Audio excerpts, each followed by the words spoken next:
I'm 30 years old. I'm a mother.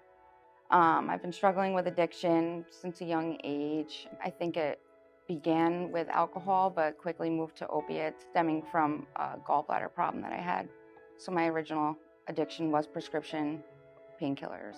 It quickly escalated into heroin. Tiana is my beautiful daughter. I started at Twin County about 22 years ago because I wanted to help those who were suffering from the disease of addiction. Stigma has personally affected me in that, as a parent, there must have been something that I did wrong. As a parent, why aren't you fixing this? Why can't you control your child? I was stigmatizing myself, saying I should be able to fix this. I should be able to help her. There must be some way that I can get control of this.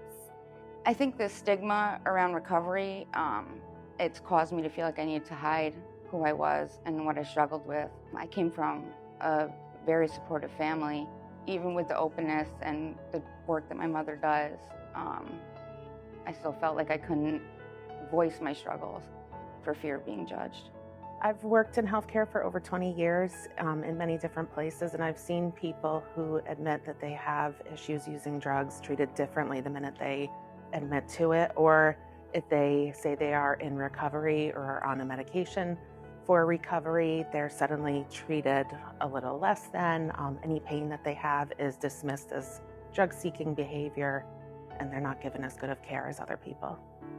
I definitely think there are common themes surrounding the stigma of addiction. Definitely many view it as a moral issue. They view those who struggle with substance use as weak, as not worthy, and nothing could be further from the truth. No one would choose to live their life like that.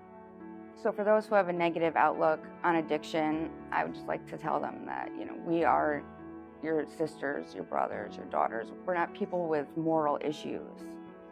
We're people just like you, just like everybody else, but we struggle.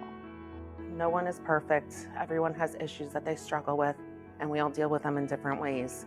By treating people badly, it's only making their situation worse, and they should be treated with love and respect that you'd want someone in your family to be treated with.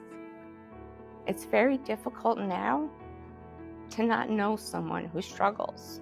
Before you make that judgment, before you make that harsh statement, just please stop and think, what if this was someone you loved? If you could just stop and educate yourselves, reach out to professionals who can help you to understand that this is a disease and it's killing so many people every day. The stigma around addiction is costing people their lives. I recently was hospitalized for a month and a half for a very serious heart condition, and I put off seeking treatment just because of having to admit that this was a direct result of my addiction. And I became very ill, and I almost didn't make it. It's never too late. You can always turn things around. The only time it's too late is when you've lost your life.